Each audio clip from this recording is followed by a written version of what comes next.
Rain was falling the night the child disappeared. Not heavy rain, not loud rain, the slow kind that soaks into wood, the kind that makes old houses creak, the kind that makes people stay inside and talk quietly. This story comes from a small kampung in Malaysia, where the houses are raised on stilts. The trees grow too close together, and the night feels alive. The family who lived there no longer lives there now. They still won't say the child's name out loud. The birthday party was small, family only, plastic chairs, food laid out on long tables, children running barefoot in the mud. The rain had not started yet. The boy was 6 years old. He was quiet, polite. He stayed close to his mother. His grandfather had died a year before. Everyone knew how close they were. People said the boy changed after the funeral. He talked less. He listened more. But grief is normal. No one was afraid yet. The boy was last seen holding a paper cup of juice. Someone called his name. No answer. They thought he went to play. Then 10 minutes passed. Then 20. The rain began. Light tapping on the roof. They searched the house. Under the stairs. Behind the curtains. Outside, near the trees. Nothing. Then someone said it. The attic. The attic was old. Ancient, some said. It belonged to the grandfather. No one went there. The door was always locked. The key was lost years ago. They broke the lock. The smell came out first. Old wood, dust, something sour. The boy was sitting inside, not crying, not scared, talking, smiling, looking at the corner of the room. When his mother asked who he was talking to, he said, "Grandpa is here." Thunder rolled. No one laughed. As they carried him down, the boy began to struggle. He cried for one thing, a ball. He said his grandfather promised him a ball. That night, rain fell harder. Thunder shook the windows, and something rolled across the floor. Slow, heavy, a ball. No one was touching it. It rolled by itself, stopped, rolled again, toward the stairs. They ran. People think families scream when things go wrong. They don't. They whisper. They wait. They explain things away. Children imagine things. Old houses make sounds. Rain moves objects. They wanted normal. They chose silence. The rain did not stop. That night, the boy woke at midnight. He asked to go outside. They said no. He went anyway. They found him standing near the trees. Wet, breathing hard. He said he fell. His knees were scratched. Something had bitten him. He smiled when they cleaned the wound. The chickens went missing first. Then goats. They found the bodies later. Torn open. Intestines gone. Not eaten like animals eat. Taken. Carefully. The rain washed the blood away. Footprints disappeared by morning. The boy watched quietly. He stopped eating rice. He asked for meat.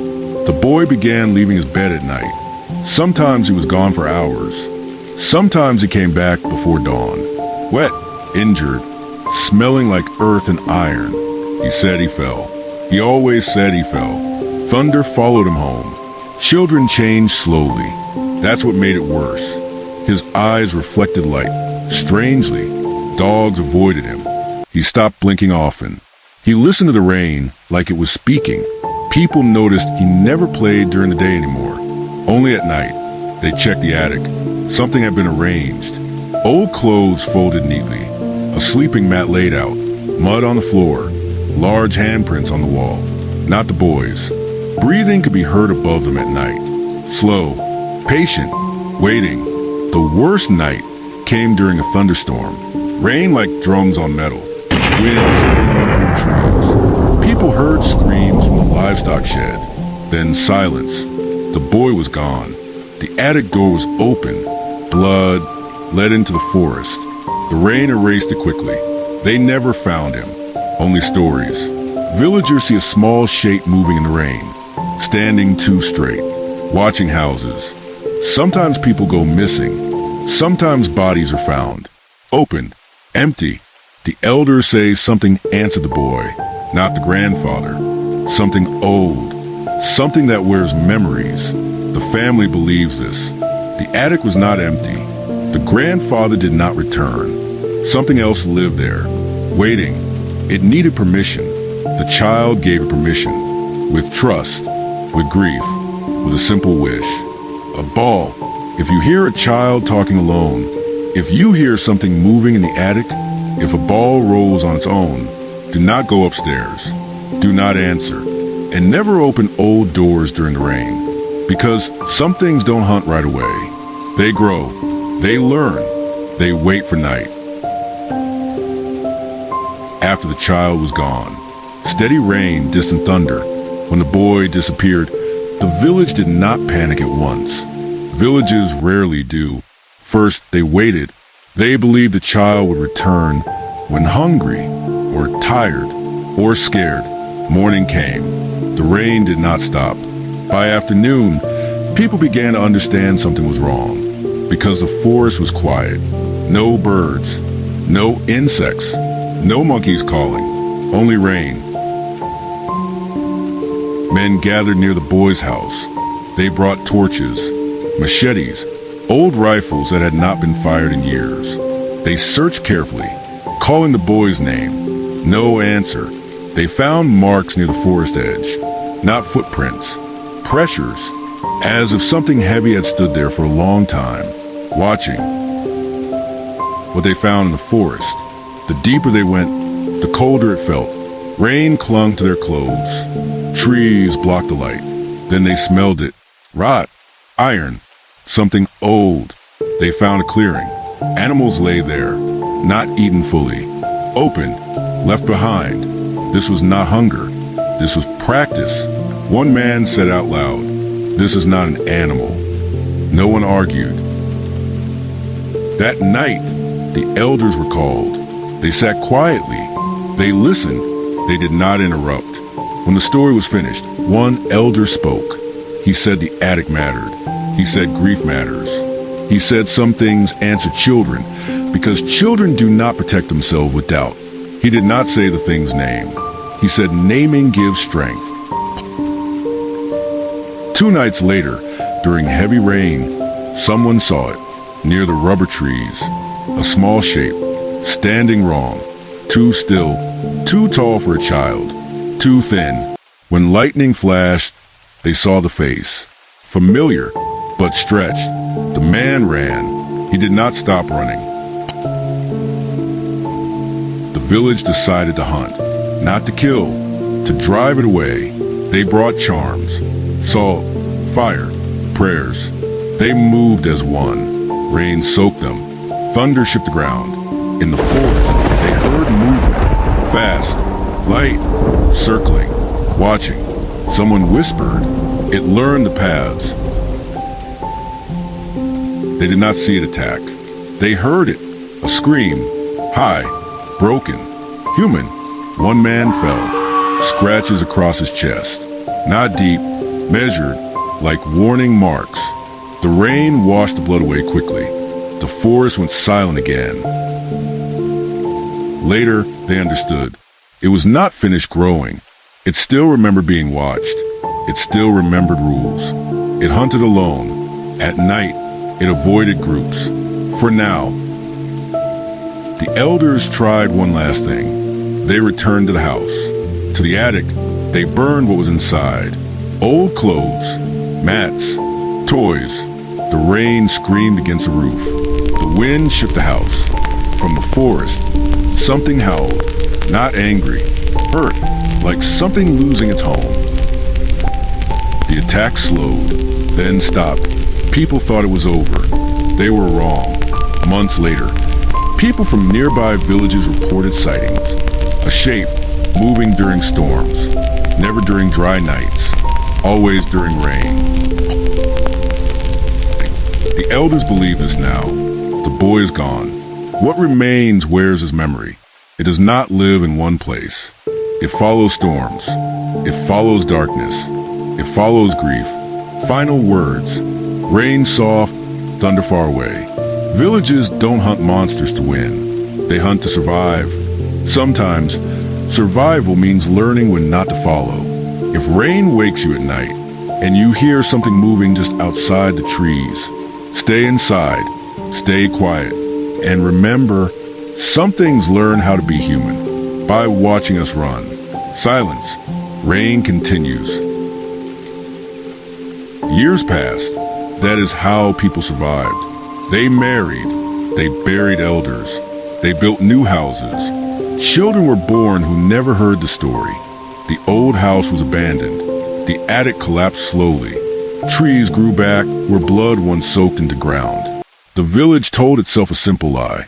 If we do not speak of it, it will not come back. The rain listened. It began during the monsoon season. Rain that fell for days.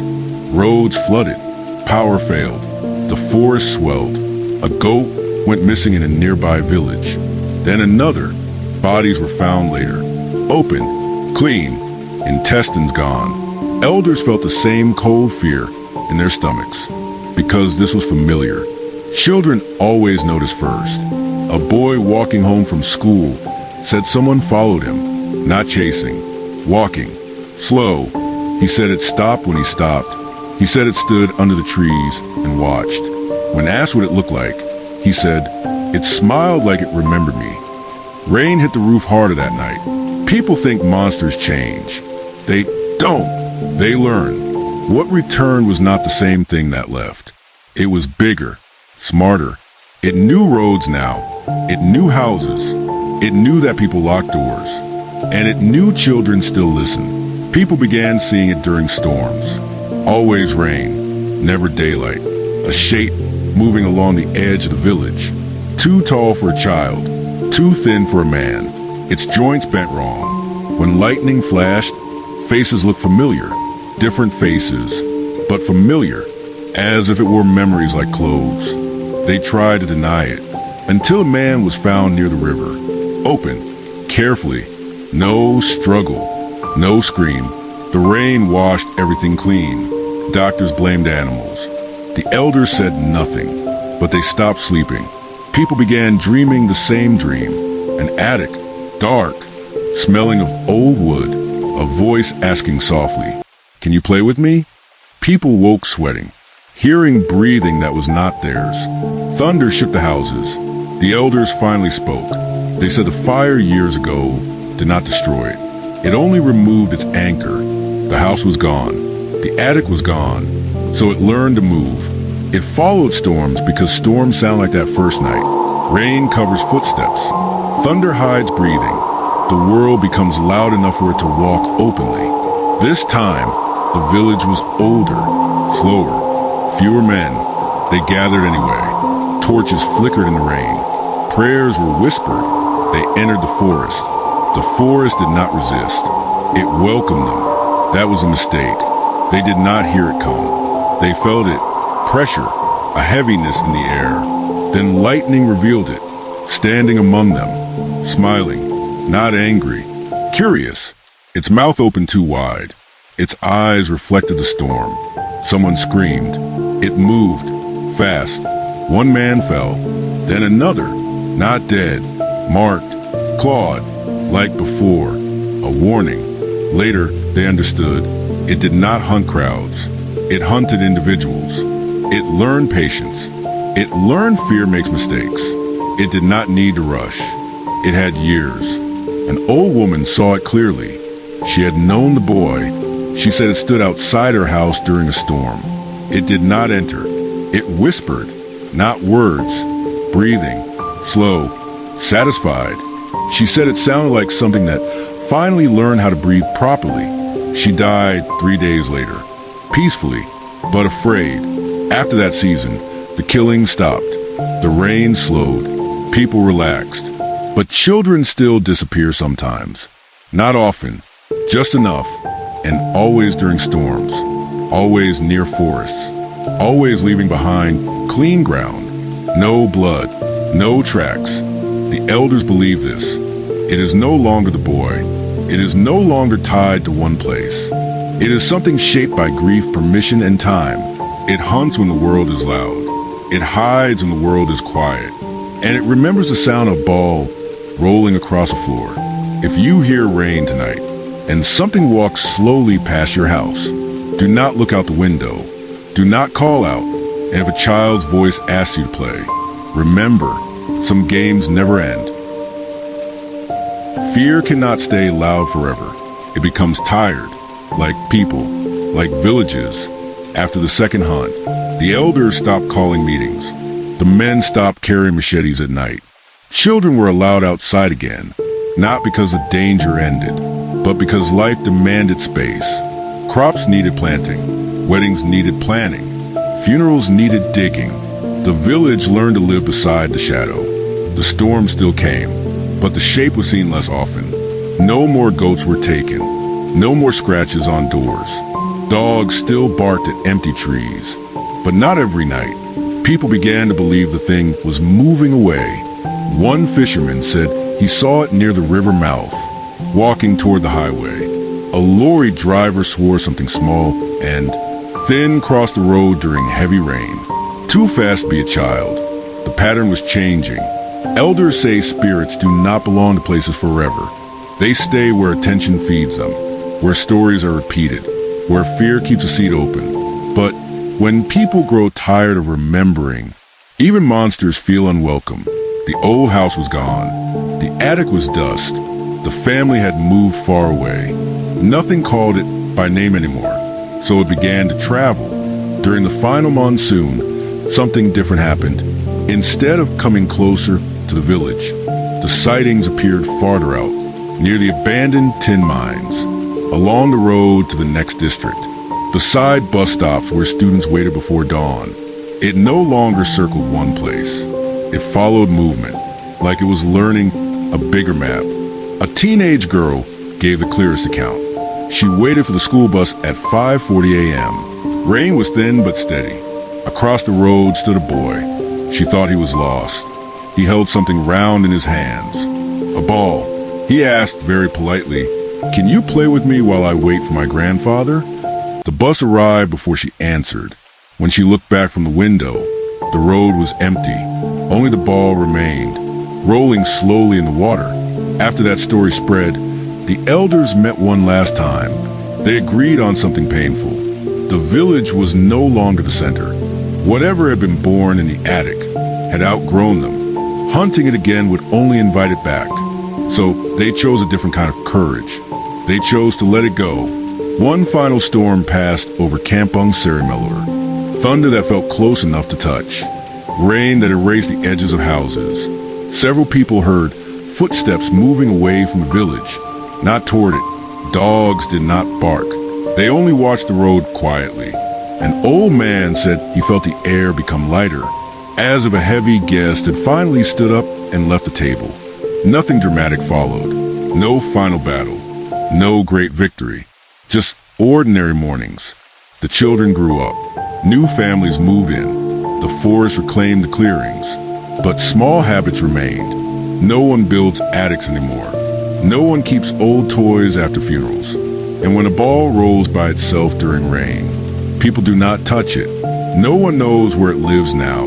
Perhaps another village, another attic, another child who listens too kindly. Monsters do not need forests. They need moments. Birthdays, grief, promises, loneliness. Anywhere those gather, a door becomes thin. Years later, the boy's mother spoke once. She said she no longer dreams of her son as a monster. She dreams of him sitting in the attic, still waiting for the ball. He was promised. She believed something else answered before she could. And answers, once given, cannot be taken back. If you live in a quiet place, where rain talks to the roof, remember this story gently. Do not fear every shadow. Do not suspect every child.